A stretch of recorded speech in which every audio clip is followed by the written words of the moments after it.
gentlemen, welcome back to Not That Bad, a movie podcast, a show where we take movies people don't like and we try to tell you why they're not that bad. I am one of your co-hosts. My name is Connor, aka the forgotten Insidious demon that just kind of stands in the corner and pretends to dance. And I am joined today not by my illustrious co-host. I know people looking at it are probably thinking this is a weird look to the show, but our illustrious co-host Gabe Tice is not here. He is currently on his honeymoon. I want to congratulate him and his lovely wife. They're going to be on an extended break, so the show's going to look a little different for a while. I'm going to try to hold down the fort, but we have a very special episode because we've never had a guest host, and today we do. Mia Palazzola, the creator of Halluciarts, a small art business on the internet. How are you doing today, Mia? I'm doing great. I'm so happy I finally get to do this. We've been talking about this for a while. We go kind of way back. Met a while ago on the internet, actually. Like many of my friends, all digital. Maybe don't exist, but this is the proof I need. This is going to be a fun episode. We've never had a guest host before, but circumstances allowed this to happen. We'll have to get you on for a normal episode. But today we're talking about Insidious Chapter 3. This is going to be kind of interesting because an Insidious film just hit theaters just before this episode's coming out. It's getting some mixed reactions so far from the audience. Do you have any history at all with the Insidious franchise or this film as a whole? What would you say? I mean, I remember watching it when I was probably too young to be watching it. It scared the absolute shit out of me because I never really saw like physical demons and ghosts and stuff in movies. So like I saw that red face and I was like, oh my gosh. And I would just watch it over and over again, even though it would scare the hell out of me. But yeah, I mean, from there, I've been a big fan of the series. I'm a big fan of Lin Shaye, Patrick Wilson. It's hard not to be. I mean, that's one thing that the Insidious franchise has had since the beginning is, I mean, Lin Shaye's kind of the through line. She's in every film in some way. I don't know about this most recent one. I'm sure she's in it in some way. Haven't seen it yet. Hearing things about it, but we'll see how that turns out. Have you seen the newest one yet? I have not. I was supposed to yesterday, but didn't get to, unfortunately. Okay, so luckily we haven't seen that yet. It's currently sitting at a higher rating than this one is on Letterboxd, but we'll see how that ends up. This is the second lowest rated film in the franchise behind the one that came after it, The Last Key, released in 2015, written and directed by Leigh Whannell, sitting at a 57% on Rotten Tomatoes and somehow a 2.5 out of 5 on Letterboxd. I was shocked to see this. I had no clue people hated this movie. Have you ever heard any discourse about this third chapter at all? Not really. I mean, I've heard more hate for The Last Key, definitely, but I mean, 3 is just kind of the forgotten movie. That's what it kind of felt like for the longest time for me is people didn't talk about it. And when I bring it up, people in the horror community seem to be decently happy with it. They thought it was a decent follow-up. So when I saw such a low rating, I had to check out the reviews and we had to get it on the show. The timing just worked out perfectly here. So we'll get into some of the things we like, some of the things we didn't like, and some of the things the audience really had some issues with. I'd like to start us off with you, if we could. Watching this movie back, I know you watched it recently. What was one thing that you kind of took away from this viewing as a positive? I mean, I don't think anybody in the movie is a bad actor or actress by any means. I think everybody had a really strong performance, which is really hit or miss in a lot of horror movies. I mean, there's, usually that like at least one bad egg, but I mean, I thought everybody was pretty great. And, the design, even set design, great. I mean, I think it's very visually pleasing.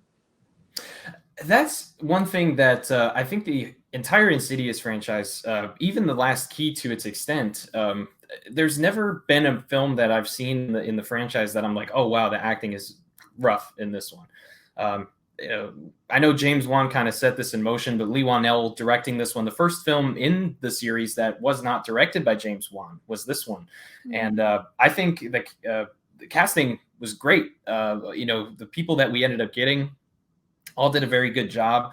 That actually segues perfectly to my first pro, which would be Stephanie Scott as Quinn, our lead character in this movie. I think this is the first time we're kind of getting an isolated main character. The first one was very much about the son, but the family was the crux of the story. Same with the second movie. So it was kind of cool for us to get this centralized character to focus on. Did you think she stood out at all for you, or was she like the standout for you, or did you have somebody else that kind of grabbed you in this cast? I mean, I think she did great. I like her father as an actor as well. He's pretty Yes, great. Dermot Mulroney. He's a very good actor. I was very surprised to see him in this. Yeah. It felt like a very strange movie for him to be in, Mm-hmm. but he did a great job. He I think people may have been disappointed with his character, and we'll get a little bit to that later. But I think people kind of just get tired of like the dismissive dad who's Yeah. struggling and then doesn't really believe his child when the issues are Mm-hmm. happening. But the performance that he gives is great. And I think the dynamic between he and his daughter in the movie Mm-hmm. it's done very well. And I want to ask you too. With regards to the set design and the look of this movie, how do you think that stacks up to the other two films that came before? Do you think it's kind of on par? You think it is a step down in any way? I wouldn't necessarily say it's a step down, but I would say it does look a bit different than the first and the second. The first and second almost have like a not a black and white feel, but kind of like a dingy like overlay of the whole movie. And you see it in some parts in three, but it's definitely not like a main focus by any means. It's a lot different visually. Right. It's the first two feel almost like there's a lot there's so much influence from like grays, whites, and blacks that when the colors are there, they really pop out at you. This movie has that in certain parts, but I think they focused on that more in the scenes in the further, where like the red elevator doors were open. Um, Mm-hmm. so yeah, I think there are some parts of this movie that do fit with the other two, but it does feel kind of isolated. I actually read some reviews that said that if this Mm-hmm. movie was it's a standalone movie, that it would have fared better. Um, I don't know if I fully agree with that, but I will say that it does have its own distinct kind of mark. I think it's a good step in a different direction, Mm-hmm. not a step back or a step forward, um, which makes me sort of wonder how you felt about the scares in this movie. Obviously, that's a big thing in those first two. Do these movies scare you? The Insidious films, are they scary to you? I'd probably say the first one is the scariest for me. Okay. The second one, it did have some good parts, but I would say the third one probably the scare factor isn't as much as the first movie. I mean, the red demon is there, and the lady in the dress, but I feel like since we already know those characters so well, it's something that's almost expected, so it's not like a big shock when you see them, pop out on screen or something. So I guess, if it's somebody's watching it for the first time, maybe it may be a little bit different, but watching it as a third installment, it's kind of like, you've known these characters for three movies at this point. Yeah, I think the first two movies had and the same thing. I think it was the case with the Conjuring films. I think those first two films are for people who are scared by ghost movies. Spoiler alert: I am a little bitch baby when it comes to ghost movies. They scare the shit out of me. So watching the Insidious films and the Conjuring movies, and those are movies that I can get a good scare out of. I know I will jump. I know I will. I'll be scared watching it. And the third one definitely felt more like they were focusing more on the emotional side of what happens during these things than the scary side. I don't think it lacks per se in scares. I think when it tries to scare you, I think it does an okay job. Especially the stuff like that they introduced for the first time in this. Mm-hmm. With the I think back to the scene where the demon shows up in her room for the first time and just sort of starts walking towards her and just kind of drops. You're like, oh shit, what the fuck is going on? What the Mm-hmm. okay? I don't know about this. There's a few parts that kind of do that, but now would the scares in this movie be a part of the pros for you? And if not, did you have something else you wanted to introduce in this section? I wouldn't say necessarily the scares. I would say, I mean, I think the new character, whatever his name is, the guy with the oxygen mask. The guy who can't breathe, But whatever. yeah, yeah. I mean, I thought his design was really cool. You don't usually see like characters, like most of them are, like running and jumping, and this guy's, walking around with an oxygen mask on and looks like he's about 600 years old. So it's like a nice, kind of, it's something different, but I think that's what makes it so scary too. And like at, near the end, when he's like sitting on the floor with her and like, holding her head, I'm like, that's creepy as shit. Like it's a very good design, I think. Yeah, it was really cool, and it's cool because he's one of those characters too that you can kind of light any way you want to, and he still looks creepy. I thought first time watching this years ago, I was worried that he would not be as scary when they got him into the light, because the first two times we see him, there was no lighting on the front of him. We just see him, a Mm-hmm. silhouette of the wave. Um, Creepy introduction, good way to introduce us to this new demon.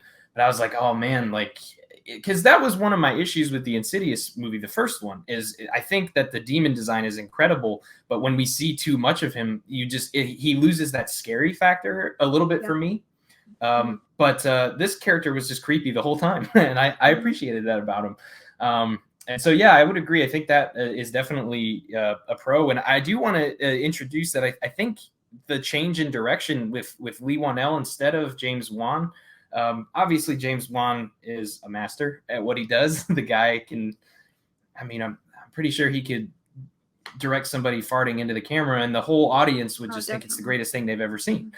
Is James Wan. You slap his name on there. Same Mm-hmm. thing with guys like Tarantino and John Carpenter. Well, maybe not Carpenter, but there are names that just evoke this feeling from horror fans.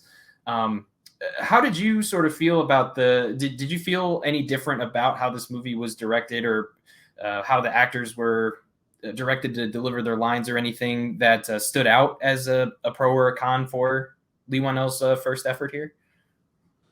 I mean, I think he tried to stick to the first two movies in a way that, it still felt like an Insidious movie, but it also didn't at the same time. Right. So, I think if nobody told me it was a different director, I probably wouldn't have noticed. So I think that's probably a good thing when you're thinking about sequels. Is, the last thing you want to do is be like, oh my God, this came out of, left field and it Right. doesn't even feel like the franchise anymore.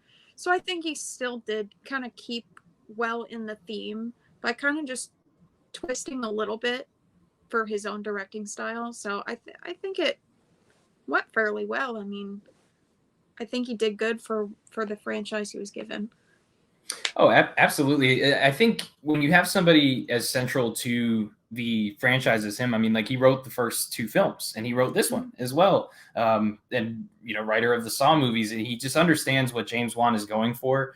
I appreciated that he put some of his own stamp on it. There's the scene where Quinn gets hit by the car in the beginning of the movie, and we have this really cool, like, handheld cam shot running up to her, something that was a completely unique stamp to Wanell's style, and something he Mm-hmm. carried through into his later films, or film. And Yeah, I think you kind of hit the nail right on the head there. It's when you're directing within a franchise, how many franchises depart because they can't Right. get the same director back, so they're just like, let's just do a whole new thing. I mean, Mm-hmm. my favorite franchise, Halloween, is guilty of that many times now. Yeah. 4 and 5 have a distinct feel, then 6 has a feel, and then the last two have a feel, and then these recent ones have their own feel. Mm-hmm. um, so it's kind of cool to see somebody pick up the reins and just kind of be, they can carry it forward pretty competently. Like you said, I wouldn't have guessed this wasn't James Wan if I didn't know it wasn't him. Right. But did you have anything else in the good section you wanted to bring up while we were talking about it? I mean, I hit mostly everything, but I think at the end of the day, Lin Shay, got to shout her out again. I think she continuously coming back. I know people get sick of her sometimes, but I mean, I think she just puts like the cherry on top to all these Insidious movies. I don't think it would have been what it was if Lin Shay was not in it. To be completely honest with you, if they didn't bring her back, I probably would have rated the movie a bit lower. to be honest. Hey, look, that's something that, like, reading through the reviews for this to try to find some gripes, even people who really don't like this movie shout her out as a good thing about it, and I think that's something that carries through all of these movies. She's a great actress, and it's always cool in horror to see a character, like an actor that just fits their character so well. Mm-hmm. We know of David Howard Thornton, who plays Art the Clown in these Terrifier movies. It's like I couldn't picture anybody else doing it now, even though the first guy to play Art the Clown was not him.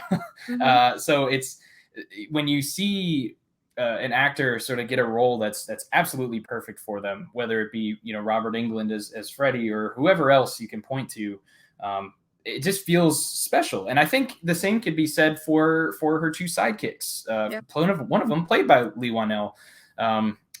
They carrying them through the franchise was a great idea, and there's something that like a Patrick Wilson or a Vera Farmiga in the Conjuring franchise, people will always have them to say as a good thing, even when they don't particularly enjoy a movie. So yeah, I couldn't agree more, and I think she deserves that shout out. I don't care how many people say it; she deserves that shout out. And we've said some pretty good things about this movie so far, and rightfully so. But we do eventually have to talk about some of our issues about this film, and I think we should get into that. What is something that stuck out for you this time watching it that you didn't particularly like? I think my main thing about the movie is, at least I felt like I couldn't tell it was a prequel until like halfway through the movie, because it wasn't like set back in the 80s 90s. It wasn't, Right. it was same time area of like the first two, and it shows Lynn shit. And when I first saw like even the beginning part, I was like, oh, she's traumatized from whatever, or I couldn't tell. I mean, technically speaking, if you saw the first two, you know what happens. But I Right. was like, they bring her back to life. Like, I don't know what's happening. Like, it kind of, I wish they made it clearer from the beginning that she wasn't like reincarnated or something. And then it really was just a prequel, and that it would like happened a bit before every instance in the first and second movie, because it just kind of felt like she just shows up on screen and you're like, oh, wow. Yeah, the beginning of this movie is very jarring. Like Mm-hmm. you kind of just get thrown into it, and that's kind of how these movies are. I mean, the title sequence is a jump scare in the first Insidious movie, so like, Mm-hmm. yeah, it makes sense that they do it. But I thought the same thing. Like as soon as I saw Lynn Shay the first time I was watching this, I was like, hold on, wait a minute, Mm-hmm. did I miss something? She's dead, is she not? Yeah. And then I was like, is she pretending to be dead? No, because the second one she Yeah. was dead. I don't. What's going on? And so eventually you come around to like, oh, like okay, so I see what's going on. This is a prequel. But I think the first moment that I actually fully accepted it, like I had the thought of like, oh yeah, this is probably a prequel, I would Mm-hmm. guess. I don't know what else it would be. And then when I noticed that her two sidekicks were not with her already, I was like, oh, okay, this Mm-hmm. is when I knew, okay, this is before all of that. There's a few moments in between where, she says that she would get killed and then you see Bride in Black. I was like, okay, this is Mm-hmm. interesting. But I'll agree. It kind of just throws you in and it doesn't really give you any explanation. Couldn't I honestly, I kind of wish they would have opened it up with a scene from the first movie and Yeah. then just did like this years before. I know it's a cliche, but it Mm-hmm. helps. It helps with the narrative. It helps us understand where we are in the story. So yeah, I completely agree with you, and I have to say I don't. Okay, we have like a love-hate relationship with my complaint that I'm about to say on the show because sometimes it's valid, sometimes it's not. I think the first 2/3 of this movie, I do have some issues with the dialogue. Mm-hmm. I think, again, it's a horror film. It's supposed to be fun. I get that. But this one focuses so much on its characters and making them likable that when you Yeah. hear, two teenage girls talking outside of this like building to other teenagers, you're like, I don't really know if that's Yeah. anything anybody would say. And Mm-hmm. I think the first 2/3 of this movie kind of suffers from that, of just kind of awkward writing. Yeah. And then when we get to the end of the movie, I think it comes to form of what I would expect from an Insidious movie. It's because it's more Lin Shaye, and they're in a situation that is familiar to the franchise. Is that something that stuck out to you at all? Did you see that as an issue for you? Yeah, I definitely do feel some parts in that movie are like that. It's almost like some things are so cliche that like you're expecting it and it's like the same thing that happens in the one dead parent. It's Yeah. the raising your sibling with the like you said, the dismissive dad. It's like I've seen this movie a million times. We don't really have to go this direction again, or it's stuff like that. At least like mix it up a little bit, because it's like predictable about what she's going to say about her mom, and that what she's going to Right. say about her dad. And it just kind of feels like I know what's going to happen, because it happens and plays out the same in every movie. But I mean, not so much the dialogue, but like more of just I know what's going to be said, and I Right. know what's going to happen, and what she's going to say within a matter of words. Like I can just tell what's about to happen. Yeah, it's sort of disappointing in this movie because there are so many misdirections. Like when she got hit by the car, the first time I watched this, I audibly Yeah. gasped. I was just sitting by myself watching this, and Mm-hmm. I was just like, "Oh, holy shit!" And Yeah. my wife did the same thing when she first watched this movie. I was watching her, waiting for it. I'd already seen it.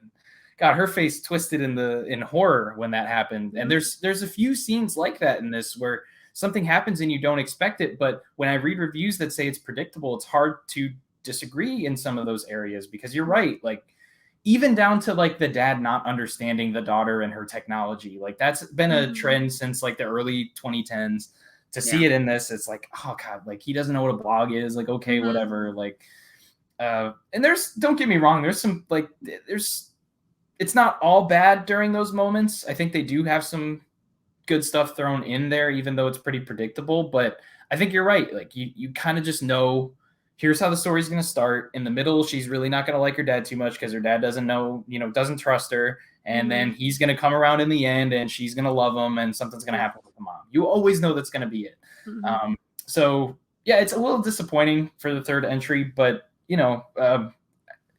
some would say they did enough outside of that. Some would say they didn't. Mm-hmm. I do want to ask you if you felt any confusion about the rules of this further universe that they go to. I know for me, watching the first two films and sort of having an understanding of what that world is, and how living people can interact with it. It was kind of strange seeing Lin Shaye like throw a demon like 20 feet across the room, Mm-hmm. or there were things that just didn't make as much sense this time around. Did you catch any of that? Were you able to follow that more closely than I was? The one part that kind of confused me the most was when she saw her husband.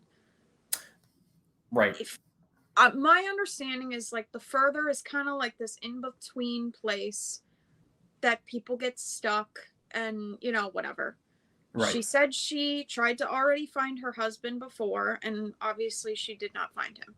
She goes back, and now a demon is somehow impersonating her husband in a place where it's like stuck. I didn't really understand how that could be done.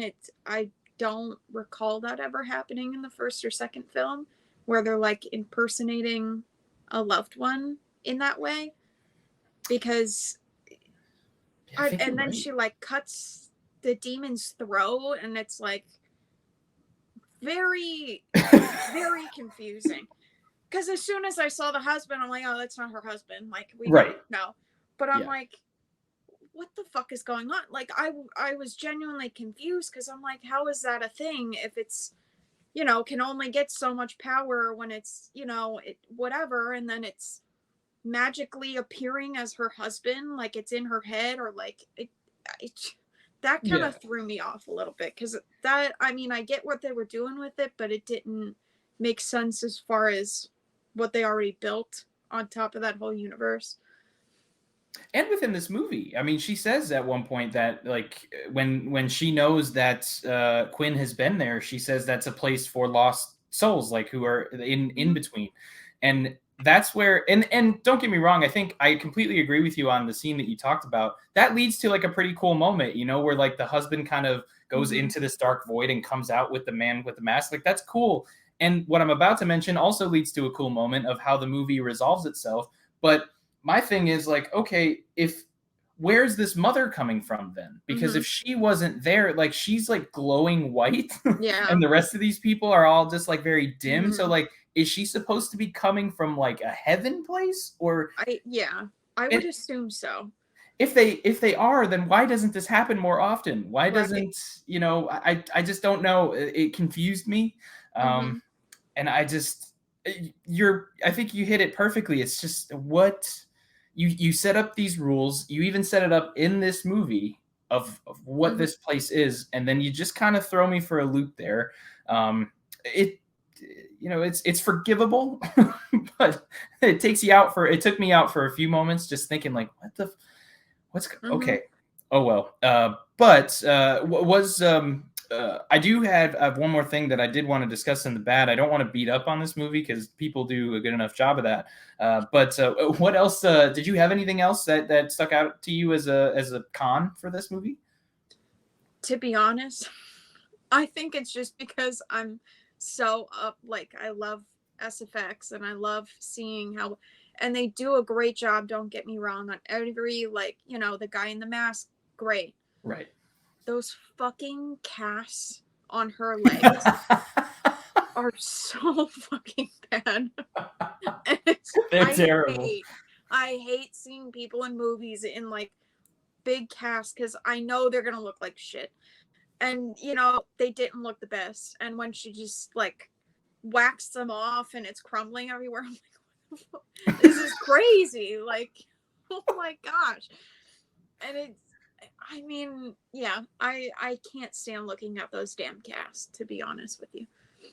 Look, it's valid because for me, I think it's funny when movies still try to pass off a neck brace like they did in this one. Like Mm-hmm. neck braces have some of that, but most of them are like wire braces that like keep your head in place. That's why it's called a neck brace. No, But that in was a this neck movie, pillow.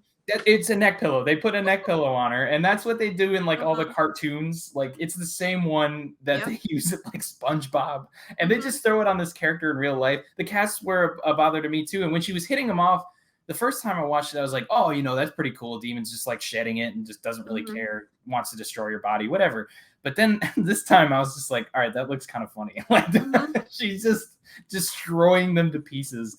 And you're like, okay, but how is this exact like it didn't fit with the rest of the movie for Mm-hmm. me. It would have been much cooler, I think, if she cut them off, like Yeah. viscerally, maybe like caught some of her leg in it. Mm-hmm. It just, but this felt more like The Rock in the Fast and Furious. When he I don't know if you've seen it. It might have been even in Hobbs and Shaw, but he has his arm broken and he just kind of hits it out of the Mm-hmm. cast. That's what this Yeah. felt like. It felt silly. Um, Mm-hmm. I'm with you. It's such a weird thing to point out, but it's it makes so much sense for it to bug you because it's those small things Mm-hmm. sometimes that just spend the most time looking at. Like Yeah. Halloween 4 with the pink mask. You're like, what the fuck were they Mm-hmm. thinking putting that on screen? You think Mm-hmm. the same thing for this. I just wanted to throw one more thing in and say that I think the movie did kind of underutilize the cast that they had. Yeah. Like Dermot Mulroney is fantastic where he is, but Mm-hmm. he could have been in so much more of this.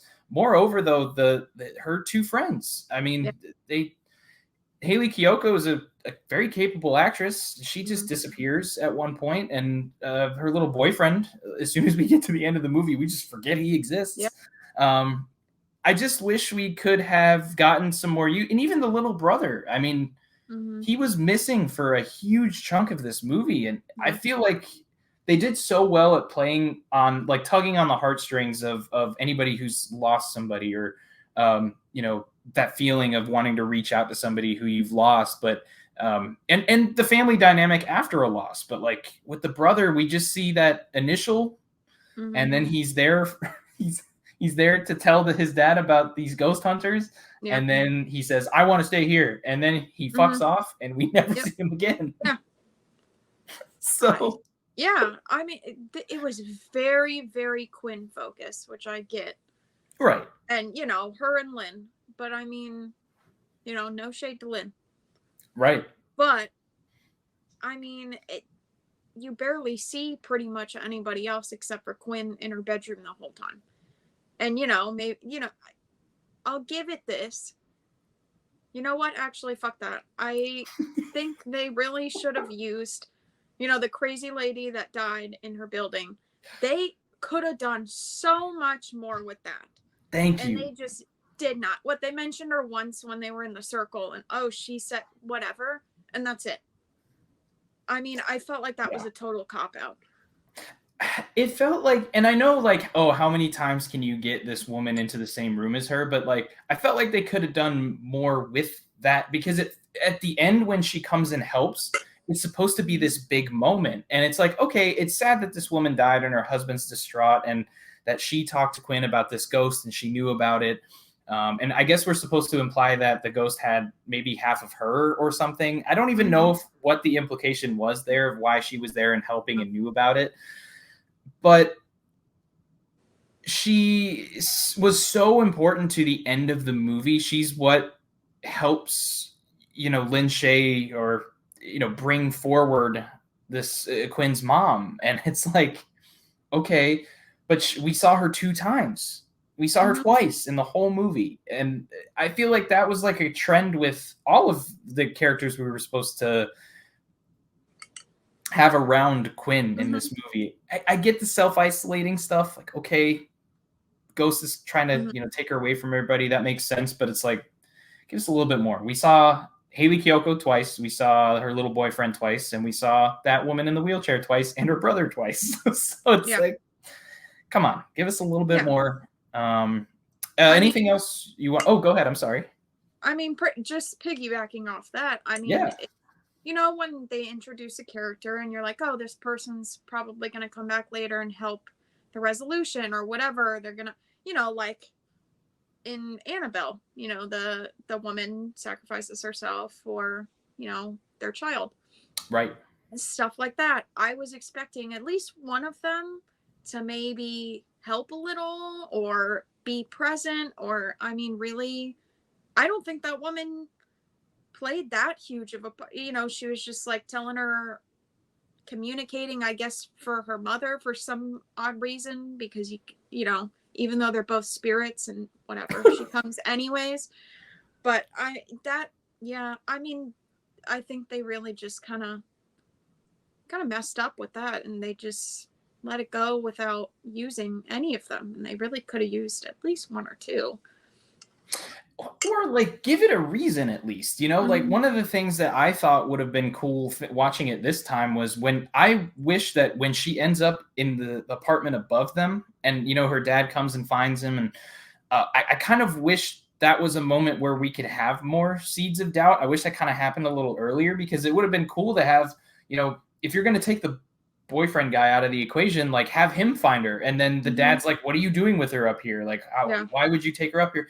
And then it makes sense that like they get to this huge argument, and she's not allowed to see him anymore, and he's not allowed to come by. Like, do something that makes it make sense.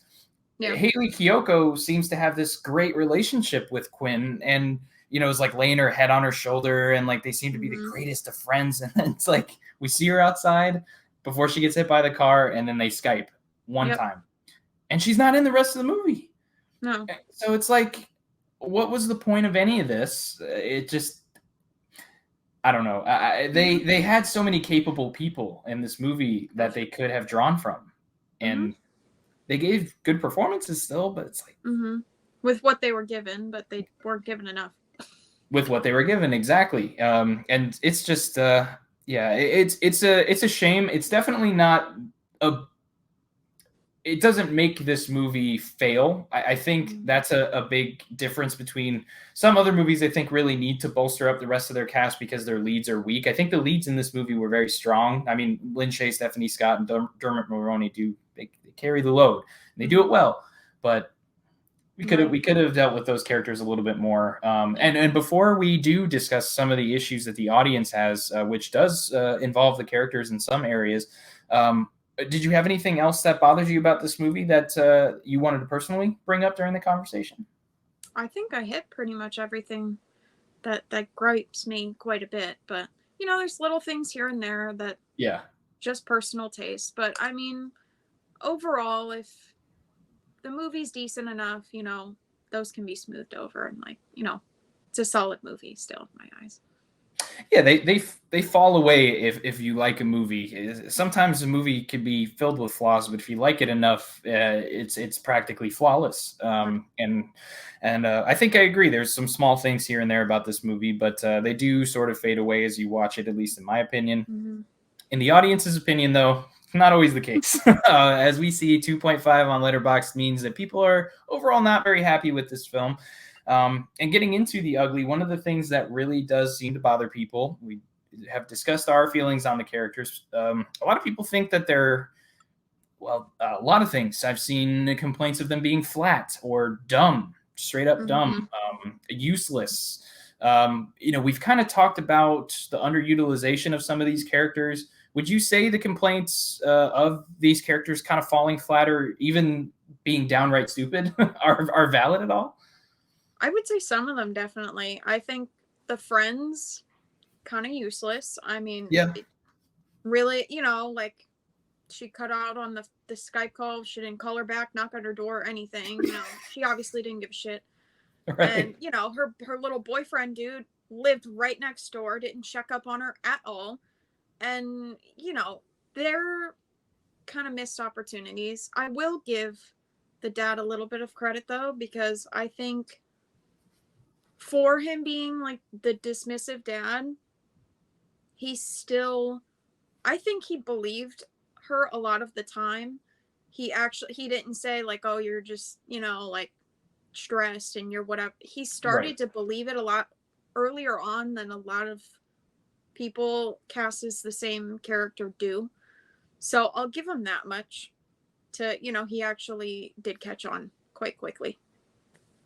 Yeah, and the other thing about the dad too is that he catches on and he's there with her, but for like some of the most ridiculous shit that's ever been given to one of these dismissive fathers ever. Like it's not Mm-hmm. just like, oh, there's a demon and it's trying to attach itself to your daughter. It's like, oh, there's this place called the Further and there's a bunch of demons Mm-hmm. there and the demons there are trying to kill her. But here on this side, there's some good people and I'm like, there's what the fuck? Mm-hmm. How do you even I at this point, like I want to be supportive, but Yeah. this is ridiculous. That's what I want. I would be telling my child, like, this is insane.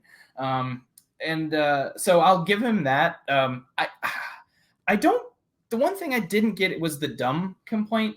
I didn't Mm-hmm. see a lot of dumb decisions being made per se, unless it was a part of a character trait. Like obviously the two. I always forget their names, but Lee Wanell's character and the other gentleman they are kind of supposed to make dumb decisions, and that's part Yep. of the comedy of their characters. But did you notice any characters kind of making like dumb horror movie decisions in this? I didn't really capture No, that. I mean, not. I would, other than the her friends being not that great of friends, Well, yeah, nothing like dumb. I would right. just say, They're just shitty maybe a friends. little lazy, but I wouldn't say it's like, oh, there's a dark, scary hallway. I'm gonna go down. Nothing like that. Like in your face, stupid. Like who would actually do that in real life, kind of stuff. I mean, maybe some of it, but it's within reason. It wasn't anything too crazy over the top. It feels within the bounds of what they have at least established of this world from the first one. Mm-hmm. People make the decisions are all in line. It's not like and I love the second Strangers movie, actually probably more than the first one. But and I'm that's a rare case, I know, Me but too. I think that movie is one that you could say like, oh, some of these characters are making decisions just because it has to move this horror movie along, and that Yeah. can make them feel dumb to some people, and I get that argument. But it's harder in these ghost movies because it's like, what would you do? It's like Mm-hmm. it's easy to say, oh, I just run away. But as somebody, and here comes the crazy police and stuff. But as somebody who's seen stuff happen in front of them, it's like, no, it's not as easy to just run away. You're like, Mm-hmm. something's wrong here, and you have to Yeah. figure out what it is. So yeah, they established it pretty well. I think Mm-hmm. they they didn't stray too far from it. And one thing that they didn't stray too far from either, in fact, I thought they had less of. There was complaints in a lot of reviews about the jump scares in this. They felt like they were cheap, or felt like there were too many of them. I don't know. We talked about this movie not being as scary. Yeah. What do you think about that? As far as the cheap goes, I will say the CGI Red Man, didn't love that. That one was bad.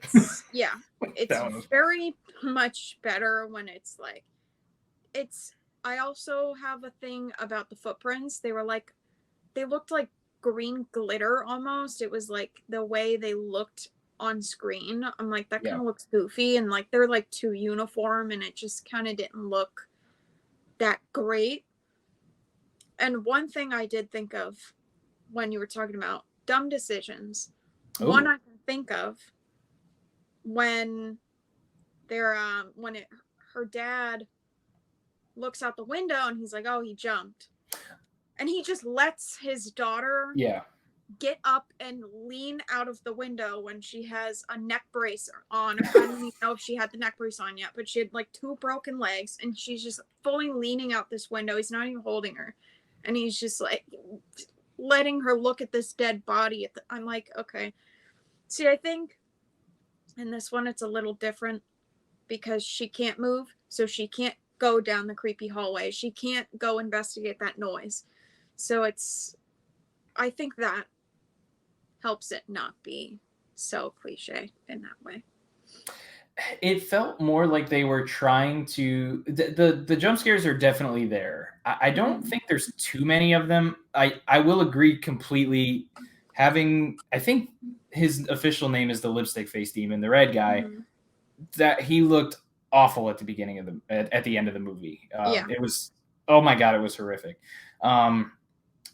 But I saw a lot of complaints about them being formulaic too, and that there were so many of them. So I saw a lot of reviews talk about like, oh, here comes silence, and then big scare thing in the score, and then they move on to the next one. It didn't feel like that for me. It felt more like this movie was. Don't get me wrong, there are some pretty formulaic scares in this, but still got me. It felt like it was more of like a creepy movie. It was trying to be more creepy than anything. Like the scene where he pulls her upstairs and he's pushing her on the wheelchair and just kind of throws her in the room. Like, that's a creepy scene. All of a sudden he's behind her and now he's pushing her on this wheelchair. And a lot of the scenes with him are more creepy than they are jump scare. If jump scares aren't your thing, then none of these Insidious movies are going to do it for you. They all have them. All of James Wan's horror movies, for the most part, have them. Even movies as simple as Dead Silence have them. And, I think if you have an issue with that, you're not going to like this kind of movie anyways. But, I mean, if you like ghost movies, I wouldn't say this goes overboard. But there are some that don't work. Right. Red guy doesn't work. But a big issue people had as well, and I brought it up a little bit with this, but they did not like the sound design of this movie. And usually we don't try to get into the more technical stuff on the show. Sometimes we'll, talk about like the cinematography and stuff like that. But sound design's an interesting complaint to see in so many reviews. I read, I don't know, probably close to 50 reviews for this.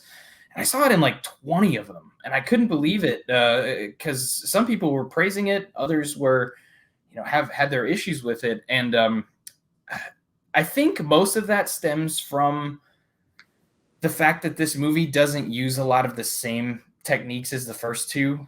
The first two use like the creepy violins to build up the tension, then they'd go silent, then they'd scare the shit out of you. This doesn't have as much of that build. It's just kind of quiet.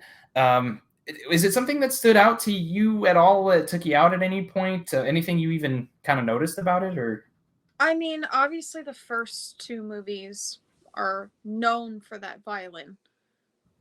Right. Dare I say, sometimes overused Ooh. in the first 2, but especially the first one. But I mean, in the third one, you're thinking Insidious, like high-pitched violin noise every time something's coming, and Right. then you don't get that and you're like, well, where is it? It's kind of like you're just waiting for it and it never happens. So I get why people might, if they're a big fan of the first two movies, might not like that it's not quite as frequent in the third. But I mean, I didn't mind not having it because I do think sometimes it can be a little overused and it loses the creep factor of it, because you know what that means. It's Right. going to happen when a certain scene happens, and then it's the predictability of it, really. So I didn't mind at all that they really didn't use it as much as the first movie. Yeah, and I think this movie does suffer from something that a lot of movies do. It didn't bug me, and I'm curious if it bugged you. It was in a lot of the complaints about the sound design. Some horror movies find a cheap way to scare people with their jump scares by making the dialogue quiet as all hell. And so you got to turn that volume up on your Mm-hmm. TV, and when those jump scares hit, boy, do they hit. Mm-hmm. It practically blow your speakers out on your television. This is a problem that I have with every movie, horror or not, on my television. So it didn't bug me personally. Is this something that you picked up on at all watching it this time, or is that something that just kind of flew under the radar, didn't really bug you? Really didn't notice much of that, no. Cool. I was curious about that because I know for me, like I said, anything I watch is I can't hear shit that anybody says. So it's cool to see that like it didn't stand out, at least to you, because some of the people were really talking about how much they hated it, which leads me to one of the last things I wanted to talk about. And this could go one of two ways, but a lot of people had issues with this film's story. They did Mm-hmm. not like and some of it is the tropes that we've discussed so far, but the idea of this character being immobilized, having a father she doesn't really get along with, but they have a decent relationship, and having a mother who's dead, and eventually leading to the end of this movie, how it progresses in between, beginning, middle, and end. People don't love this one compared to the other two. Um, I'll ask you how you feel about it as a whole, and then if you could afterwards, how do you think it stacks up or compares to the story that was in the first two movies, if you recall much about those? I I think probably out of everything, the immobilized thing probably was the strongest part of the story for me, Hmm. because relative to, I think it's Annabelle Comes Home, or one of those, the one with the girl, she has the little crutches and she Yeah, goes up the creation. Yeah, stairs. Yes, Creation. So it's most people in horror movies are able-bodied people, and when you find these people that can't go and get themselves into shit, the shit comes to them. I think that's even more scary than a dumb person going down an elevator shaft that hasn't been used in 60 years or something like that. right. So it's like, I think that really helped the story. Now everything else, her mom, dad, family life, friends, everything, very predictable. It did hurt the story, I think, a little bit, because I mean, how many horror movies have you watched with the same exact Right. setup?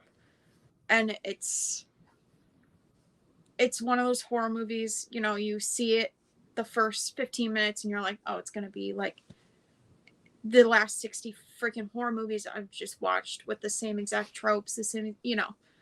But I mean, I think they needed something like her being injured to help that a little bit, to kind of push you away from everything else being extremely predictable. So I think that probably was the strongest part of everything. I don't really recall all that many like main characters being immobilized like that. So I think that did help a lot. Yeah, that's a really good point. There's not a lot of movies that go that route, and you think in horror it'd be more frequent because Mm-hmm. it's a scary concept. If you are not able to get away from what is haunting you or trying to come at you, I think back to Texas Chainsaw Massacre, right, Mm-hmm. with Franklin, and it's like there's examples of it throughout time, but I think more recently, those are two great examples, this movie and Annabelle Creation, both of which I think do a great job of highlighting their characters, both strengths and weaknesses with what's with their afflictions, or in this movie's case, it's more of an injury, but it's really cool to see how they went about it. Honestly, for me, and this is going to come as a surprise based on some of the other stuff I saw, but as a person who infamously didn't cry it up, but now cries at commercials. I liked the nature of this movie when it got to the end and was playing on it, because I think the thing that helped it for me, normally I would have rolled my eyes and been sick of it, but I think one thing that this movie did that I think played to the strengths of the story was they made the characters that we were supposed to spend the most time with. They made those characters very likable. At least for me, I was with them by the time we got to the end of the movie. So, maybe not how we got there. I think it is a little silly that the mom just kind of shows up with this heavenly glow and then saves the day. But it's kind of cool at the end to see her get that closure, and it's something that I welcomed for the characters, and so it sort of made the rest of the story and the points that I didn't love kind of worth it. So yeah, I see the complaint, makes sense, but we'll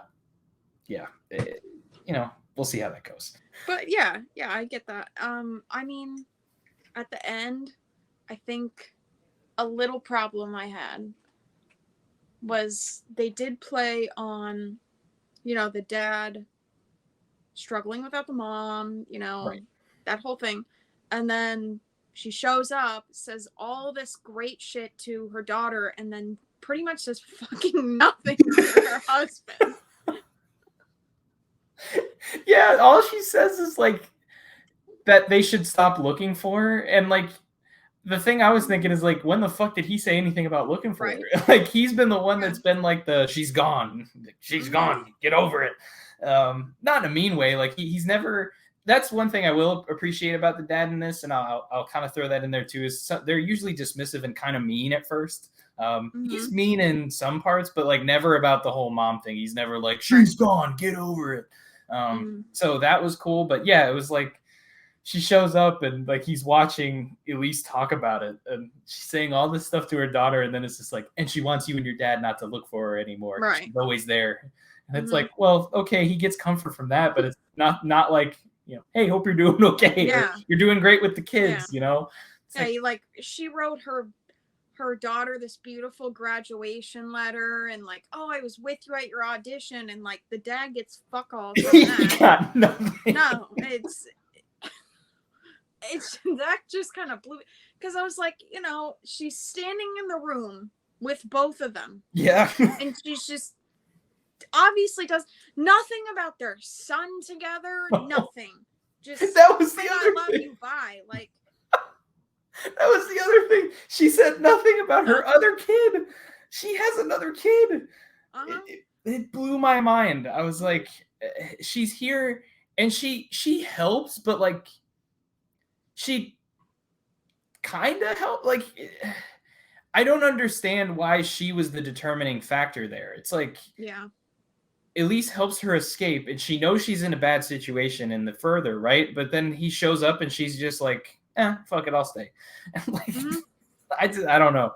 But yeah, that was really funny. She writes this lovely note to her daughter about her graduation, wanted her to wait till graduation day to see it, and perfectly mapped out the pages of her diary to the day she would graduate. What if she wrote too long of an entry one day? But, whatever. Leaps in logic, that's fine. You want me to buy into that. But, God, she must have been ready in those divorce papers before the sickness hit her, because definitely. She said, she might as well have said, I almost expected Elise to be like, hey, and to you, she says, go fuck yourself. Yeah. And screw the other kid. Yeah. Never loved him anyways. And he goes, ask her what about her son. Yep. She said she has a son. What son? She doesn't remember any son. Oh my God. But that's really the crux of the argument about this movie.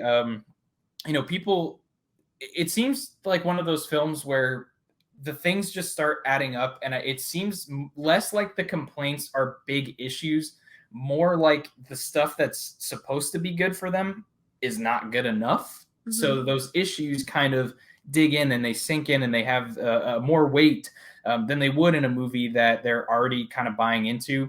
I think this movie had an uphill battle to fight, not having James Wan, and the horror audience knows that, and you and I both know how particular the horror audience can be sometimes.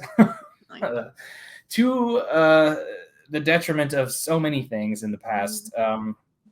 For some, including this movie, which leads us to and look, Gabe's going to be jealous of this felt runtime that we have so far, but it's going to be so great to rub this in.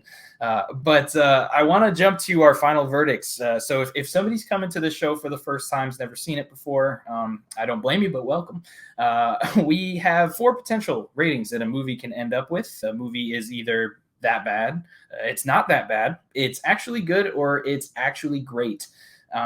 Insidious Chapter 3, we've talked the good, we've talked the bad, we've talked the ugly. If you would give us your final verdict on this movie, and if you have any last thoughts you wanted to give, I'd love to hear them. I'd probably say it's at the good rating. I do have some tropes about it. So, I think I rated it like a 3.5 out of 5, which is solid. Yeah. But it did have its problems, and I can't, sit here and ignore every single little problem. I'm not going to stick out all the little tiny things that happen, but, overall, is it kind of cheesy? Yeah.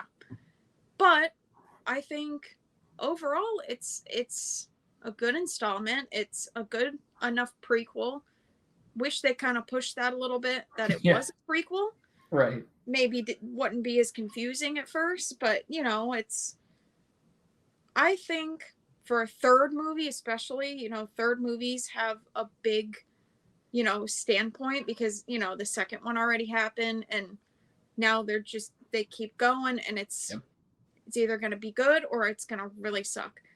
And I think they did a good job of holding their head above the water with the third one. And, I think I didn't know how much hate it got, but I don't think it deserves as much hate as it's gotten. Definitely. Right, and very nice to hear your last thoughts on it there. It's a surprising movie to see the rating that it has, because it's only 0.1 above The Last Key, which I heard people all over when it came out. So it's extremely interesting, and I guess that leads to what I gotta give mine here. I would say actually good as well. I think this movie had so much more potential than it had, but I think one thing that you said that I completely agree with is the third movie is really kind of like a sink or swim for a lot of franchises, and I think people come around to third movies much later than when they release. It's something that has continued to happen over time, and it's going to be really interesting to see how movies nowadays fare later on. With movies like Halloween 3, Season of the Witch, it's like everybody hated that movie. It was a cardinal sin for years, and then it's like 2010s hit, and it's like suddenly some people's favorite movie. That rating's been climbing every year, and I wonder if this is going to be one of those films later on that grows in how much people appreciate it, especially maybe people will revisit it after this new one came out. People don't seem to be too happy with it. Hopefully that's the case.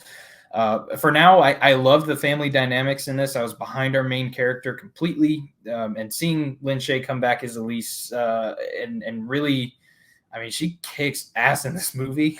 Some of it's kind of silly, some of it's fun, but I think that's the crux of this film. It's a very short movie. It's very easy to just sit down and watch and get it done with. So if somebody out there is thinking of checking this out again, I would recommend it.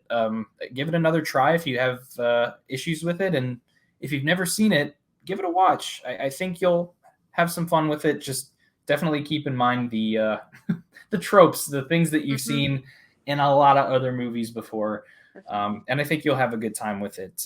And so yeah, I think we both landed on the same rating. I actually didn't expect that. I'm going to actually be lowering my star rating after watching it this time, but that doesn't mean that it's a worse movie. Mm-hmm. Yeah, a fantastic, fun to watch, and I hope everybody gives it another shot. Mia, I want to thank you for coming on the show today. Tell the people where they can find you, where they can find your stuff, especially your art, because guys, I really hate to blow smoke at her here, but it's some great stuff. I have one hanging right over there on my wall, and I can't wait to get more. So where can the people find you and connect with you and find your art? Oh, thank you for having me. So I have my art Instagram, which is Halluciarts, HALLUCIARTS. Had to make sure. Don't worry, I do that all the time. And then I have my horror Instagram, which is public, and that's at Mia Munster _. Good stuff, guys. Please go find her if you can, and if you're coming over here because of Mia, first of all, welcome.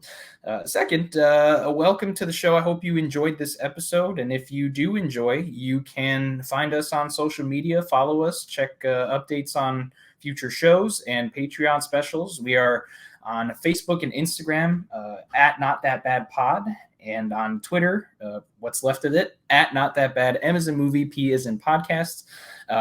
We are also on Patreon. You can head over to patreon.com/notthatbad. Subscribe at any tier, the lowest tier to the highest tier, to catch all of our monthly specials. We try to release fun episodes every month. We'll occasionally change it up. We covered the whole Leprechaun franchise in one of them, covered Santa's sleigh around Christmas time, and the hits are only going to keep coming. You'll see all the bad takes that you see here with more unsanctioned buffoonery. Gabe getting the buzzwords in there. And just when you think the plugs are over, you can head on over to our website, notthatbadpod.com. Find all of our links to all of our shit and anything else that comes out in the future. We have all of our episodes on there. You can find all of the links to our Spotify, YouTube, Instagram, Twitter, Facebook, anything that we whore ourselves out on. You can find it on our website. I want to thank Mia again for coming to the show. It's going to be really weird for me to take us out because I have Gabe do that every time. So thank you again for being here. Thank you all for watching. And I will see everybody in the next episode.